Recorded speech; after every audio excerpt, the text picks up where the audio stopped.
Hello, and welcome back to Discover Stories on Reimagine Radio. I'm Sarah Smith, your host of the podcast and a student intern at the Vancouver Adapted Music Society. Today joining me is Eden Levinson. Eden is the coordinator of physical literacy development at the Pacific Institute for Sport Education. Just before we get into our conversation, though, it's important to take a moment to acknowledge the land on which we are fortunate to host this podcast. This is the unceded and ancestral territory of the Musqueam, Squamish, and Tsleil-Waututh nations, and has been stewarded by them since time immemorial. Vancouver is located on territory that was never ceded or given up to the Crown by these peoples. The term unceded acknowledges the dispossession of the land and the inherent rights that Musqueam, Squamish, and Tsleil-Waututh hold to the territory. The term serves as a reminder that these peoples have never left their territories and will always retain their jurisdiction and relationships with the land. Eden Levinson, welcome to Discover Stories. Thanks for having me.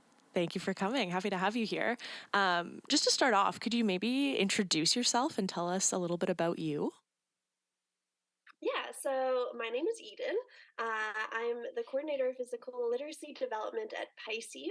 I've actually been involved in the organization for about 7 years. I started when I was in university, and I have a recreation and health education background from the University of Victoria. Cool. So lots of experience in the field. Could you tell us what PISE is also, just to break that down a little bit?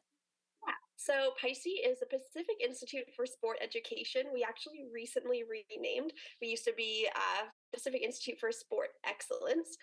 So we changed education because we just thought it better captured all the work we do instead of just that excellence profile. So yeah, we do a lot of work. We house a lot of different things. We're part of the Camosun College campus as well, and we have their sports school here. We offer some high performance programs. We have a classic weight room fitness area with strength and conditioning. And then my job is within the kids and youth department. So all kids and youth programs fall in my realm. Awesome. Sounds very interesting. Like PISE does a lot of different things as well. Looping back to your role, you said you're the coordinator of physical literacy development. Could you first tell us what the term physical literacy means? Yes. Okay. So I'll start with the textbook definition of physical literacy. So it's the confidence, competence, and motivation to participate in a wide variety of physical activity in order to be active for life. So it's not necessarily a checkpoint. It's something that we can always work towards, and it can start at any age. So because I work with kids and youth, I'm starting that like fundamental area. But if you miss out on exposure to sport and physical activity as a kid, it's not too late to develop your physical literacy as an adult. So my focus is those fundamental movement skills. So anything from running, jumping, wheeling, throwing, catching, skipping, galloping, all those really basic movements that then translate into complex movement patterns or even sport-specific patterns down the road if people choose to specialize. Very cool. Very cool. And I like the way that you say that it's not like an end goal. It's sort of a continual, almost like a mindset. I get the sense. Yes, absolutely. And the goal is that we're creating these like healthy, active communities, and we all know the benefits of participating in physical activity. So we just want to increase our motivation and our confidence to do that, so that later on in life, if you're doing something or maybe you're asked to join a sport league that maybe you've never tried before, you have the confidence to do so, and it's not as scary or intimidating of a decision. Lovely. I love that. Very and a very inclusive sort of mindset, it seems like. Yes, absolutely. Nice. And when you were going through that list of sort of basic or fundamental movement skills for sport, I think you listed some things like jumping, running, wheeling, skipping, etc.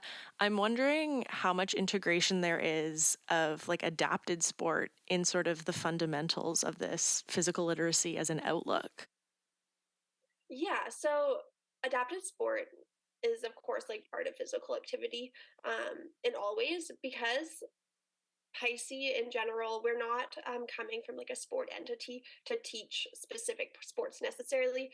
All of our introduction to these skills is usually through like fun games and activities. So kind of smaller scale. So all the things you would do before it would transition into a sport. So we modify our activities. We either use equipment that's similar or equipment that's more adapted. And we also introduce wheeling as a skill. So we do have some wheelchair programs. We also have a fleet of wheelchairs that we take into schools and our summer camps and some of our programs as well, to introduce that skill to kids who either are using that skill, but they don't have peers that are using that skill, or just to expose them to something that a lot of kids have either never been able to really see or ask questions about or even participate in. Very cool. So in this instance, when you're talking about wheelchairs and like that exposure, sort of giving the opportunity for able-bodied kids to try an adapted sport and experience it and sort of have that familiarity. Yeah, absolutely. Very It's cool. yeah, exactly that. Often when we go into schools too, we introduce it with like the lens of parasports, and kids often know what the Olympics are, but don't know what parasports are. So we have that opportunity to educate them on sports that they are less familiar with, because they don't get as much exposure maybe in the school system or within their sports clubs. And we're able to share a little bit about that and then like run them through some of those movements, um, show them what it's like, the differences, and stuff like that as well. Wow, that's awesome. I love that. I'm thinking about when, I was in grade school quite a while ago, but I don't think we really had exposure like that. And so, I grew up not knowing a lot about adapted sport and parasport. And so I think that's really cool. Yeah, for sure. And I'm the exact same. I think my biggest exposure to like diverse abilities and different types of sports really came through my work with PISE and, learning that there's like so much more out there than, your classic sports that you see, which is like soccer and baseball and basketball, for instance. There's just way more opportunity and there's way more options. We just don't always learn about them. Yeah, absolutely. I love that. Sort of looping back to your role, the coordinator of physical literacy development. Can you tell us what your role is and like what you do on a day to day? Yeah, so I always say my job changes seasonally, and it really does. So I oversee all of our kids and youth programs during the school year. That looks very different than the summer. We do a lot of external programs, so very few programs actually happen at PISE. We're often in the school district or after school programs. And then I'm also doing any like kind of like special new programs that we're doing or projects, or like the implementation of like different services. So a large part of my role right now is focusing on our summer inclusion service, which is the opportunity to provide one-on-one support to families. So in the past, we've relied on external organizations to provide one on one support to kids, but just acts as an additional barrier to families because now they're going through PISE to register for summer camp and then another organization to register for one on one support. And then that organization is then pairing the kid and then connecting back to PISE. So there's some complications there. And then as well, they just don't always have the staff capacity to offer maybe more than 1 or 2 weeks of support. So by offering it internally, we're able to offer more support. We are able to have a little bit more quality control as well and quality assurance. And we're just kind of reducing all the hoops that families already have to jump through. Anyways, so that's a really exciting project. We offered it for the first time last summer, and we're growing it this summer. Very cool. Yeah, it sounds like that reduces a lot of the complications and sort of complexities that were involved before when you were sort of outsourcing that.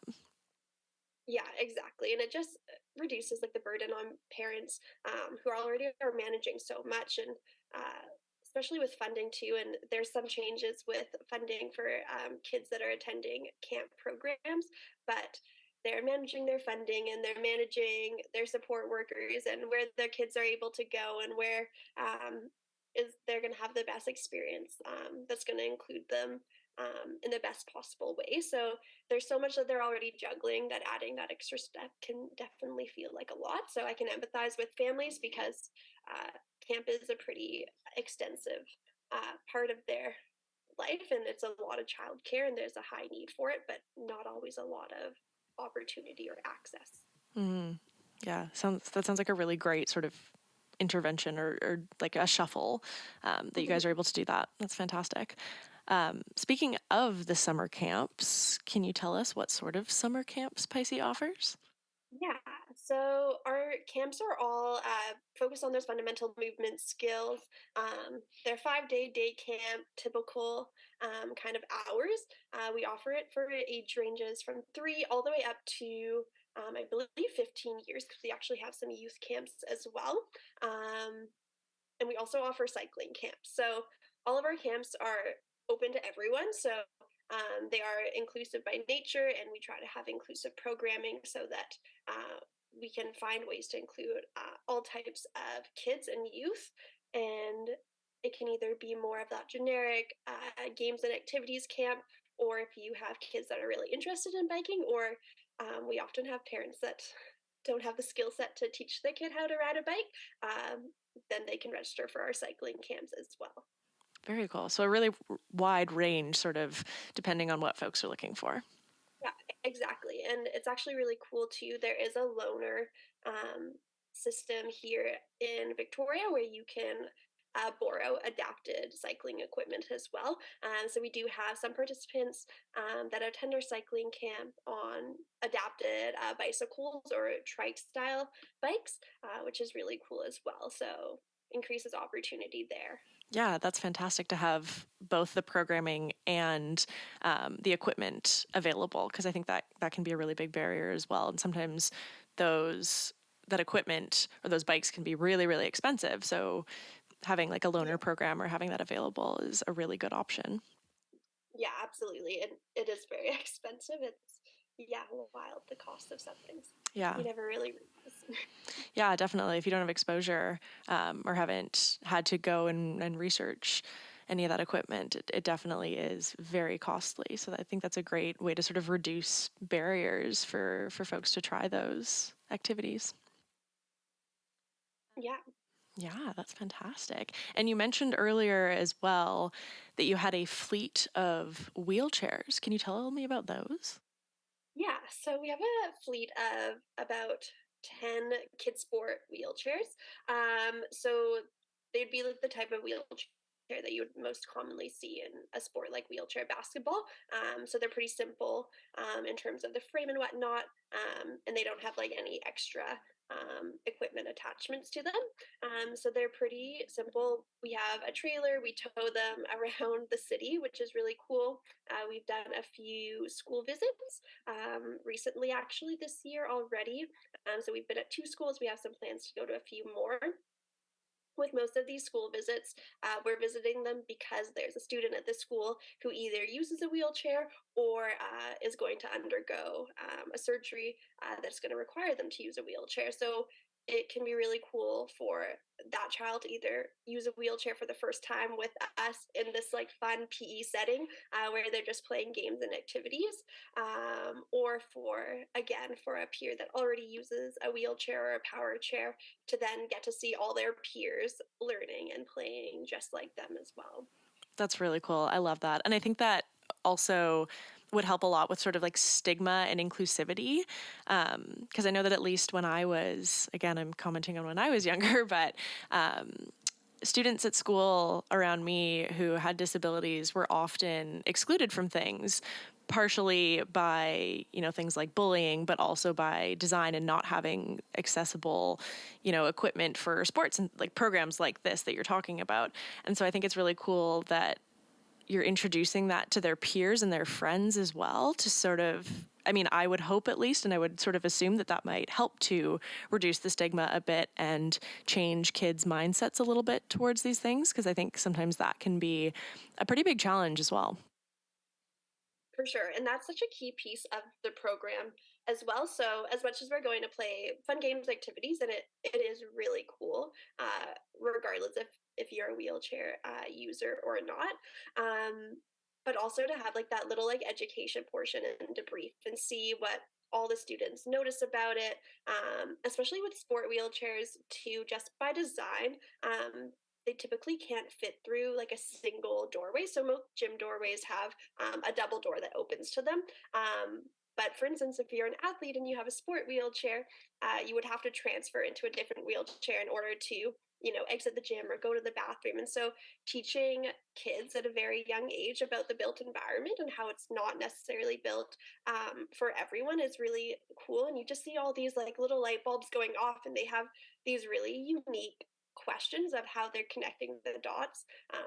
It was actually really cool. I was at a school recently, and I think the student was in grade 2, and they connected the dot about how movie theaters, the accessible seating is at the very bottom, but how their favorite spot to watch a movie is at the very top, and that they didn't think it was fair. And so it's interesting to have these conversations and see these little shifts in perspectives, and all of a sudden they're noticing all these things that they've probably never talked about or haven't had anyone reflect on with them. So it's really cool to have those conversations and to guide that conversation. And I feel like every time a kid has this new thought, I learn something as well, because I didn't think about it in the same perspective as a child, which is really awesome. Wow. Yeah. I mean, at what, grade 2 is like you're 7 or 8 years old. I think that's really, really fantastic to start sort of seeing these things around you in the built environment that if you are an able-bodied person, you might not necessarily think of, or you haven't had to think about. So I think that's really great, especially at that age, to be sort of putting in that type of awareness is really, really valuable.